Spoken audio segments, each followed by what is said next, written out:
دبت عاشقان دسايي دبي بدنا dhagartu waxay ii ahayd shaqadayda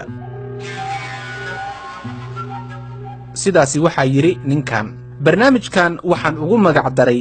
qalbi ma leedahay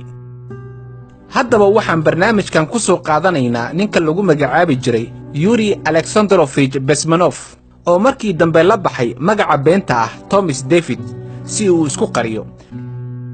ninkan ayaa hay-addii xagga sirdoonka ee midowgii sofiyeet KGB u qaabilsanaa arrimaha dacaayadaha wuxuuna markii dambe ka baxsaday dalkaasi ruushka isagoo u shaqayn jiray Novosti Press oo ahayd qayb ka mid ahayd KGB-gii midowgii sofiyeet ama u qaabilsanayd arrimaha warbaahinta yuri besmenov wuxuu uu galay macad lagu barto luuqadaha waxaana macadkaasi gacanta ku hayay hay-addii sirdoonka ee KGB macadkaasina wuxuu ku yeelay dalka ruushka gudihii February 1970 Bensenov wuxuu ka baxsaday midowgii Sofiyeet wuxuuna ka degay wadanka Greega isagoo xiriir hoose la sameeyay safaaradii Mareykanka ee Greega waxayna sirdoonkii Mareykanka la yeesheen waraysi aad u xoogan kadibna wuxuu magangeliyo siyaasadeed ka helay dalka Canada gaar ahaan ra'iisul wasaarihii dalkaasi Pierre Elliott Trudeau haddaba yaanan warka idinka badin ku soo dhawaada cashirkii uu bixiyay Yuri Besmenov oo uu ka bixinayay jaamacad ku taala Mareykanka waana casharka loo yaqaan sida loo burburiyo akhlaaqda shucuubaha iyo dawladaha jira digniin haddii daawashada barnaamijkan aad xanuun ka dareento ogow inaad ka fogaato qabiilka iyo qabyaaladda waddanka lagu burburinayo waana intaas oo kaliya daawada saxda ah ee aad ku caafimaadi karto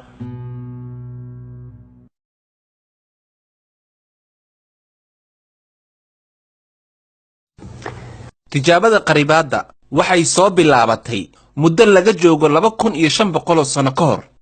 qofkii ugu horeeyay bini'aadama ee dejiyay nidaamka lagu burburiyo dawladaha wuxuu ahaa philosopher Shiinees ah magaciisuna ahaa Sun Tzu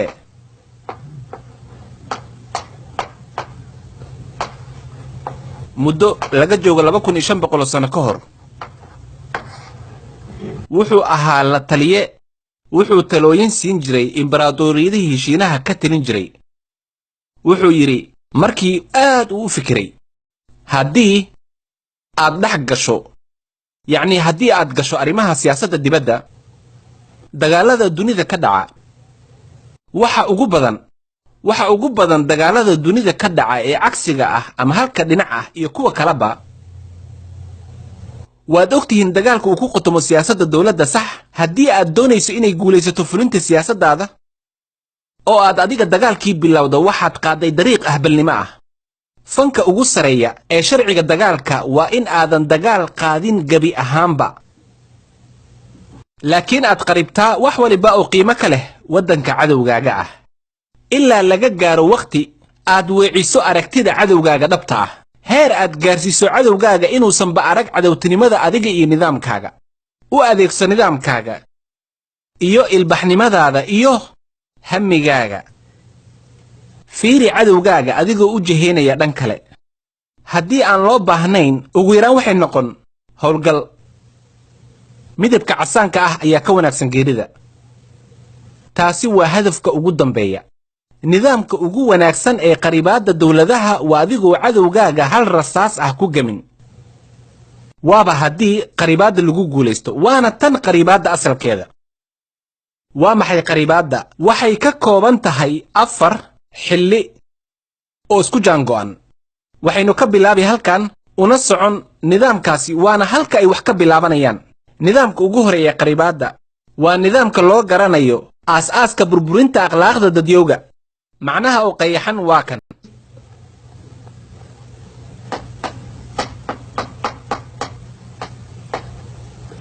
waxay qaadataa 15 ilaa 20 sano si aad u burburiso shucuub dhan sabab 15 ama 20 sano tani waa waqtiga ku filan in aad wax barto hal fac ama hal jiil oo dhan oo arday ah ama caruur ah waa hal jiil oo dhan waa marxaladda nolosha shakhsiga ah oo aad qof dhan oo bini'aadam ah aad isagaasi wax ku bari karto nidaamkan ku bedeli karto adigoo ku shubaya fikradahaaga gaarka ku ah kama badna kamana yara caadiyan waxay qaadataa 15 ilaa 20 sano maxaa ka mid ah waxa ka mid ah in aad u weeciso in aad jihayso oo aad dhex gasho iyaga nooca propagandada xiriirka tooska ah wax dhib ah ma lahan waan idin sharxi doonaa goordhow waxaa jira wadooyin loogu qeexayo dadka bulshada muuqaal ahaan tusaale diinta nidaamka waxbarashada nolosha bulshada dhanka maamulka nidaamka sharciga iyo awoodda militariga dabcan iyo shaqada iyo shaqaalaha xiriirkooda dhaqaalaha hagaag waa 5 dariiq boosko inagu yar ma awoodo inaan halkan ku soo wada bandhigo mararka qaar markaan qeexayo nidaamka ardayda su'aal ayay i weydiiyaan ma hubtaa in midowgii Soviet uu sidaan wax u qiyaamayn jiray muhiim ma ahan waa nidaamka burburinta waxaan ka hadlayo waa mid la mid ah martial art nidaamka Japan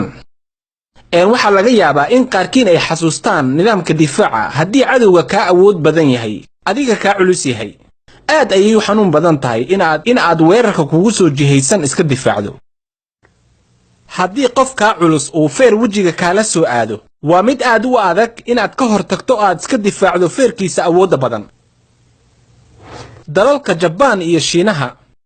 nidaamka judo ayaa ina baraya nidaamka difaaca ugu horeyn ka fogow feerka kadibna qabo gacanta kadibna u raac jihada uu u socdo isaga waa dhanka uu feerka u socday markii horeba sax ilaa cadowgaaga uu ka burburiyo gidaarka waad fahanteen haddaba maxaa halkan ka dhacaya waddanka ay diiradda saaran tahay sida dhacdana uu qalad sameeyo dadkana ku dhaqmayaan dimuqraadiyadda xorta ah waxaa jira xarakaad kala duwan oo bulshada ku dhex jira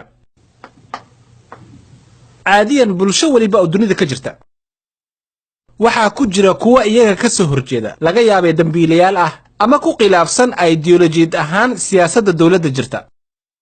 hagaag ugu dambeyntii waxaa jira kooxo yar oo ka socda dawlado ajnabi ah oo qaribaadda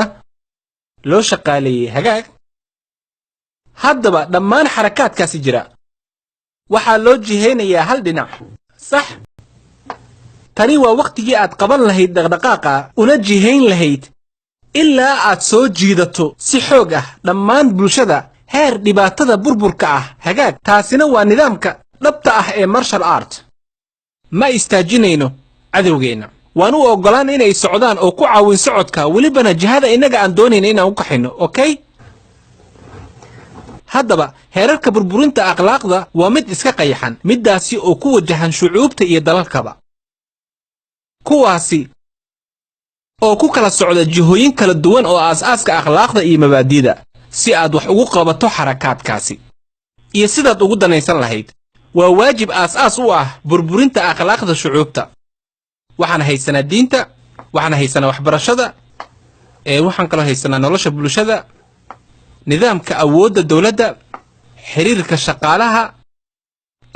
waxaan haysanaa oo kale nidaamka iyo sharciga 1 2 3 4 5 6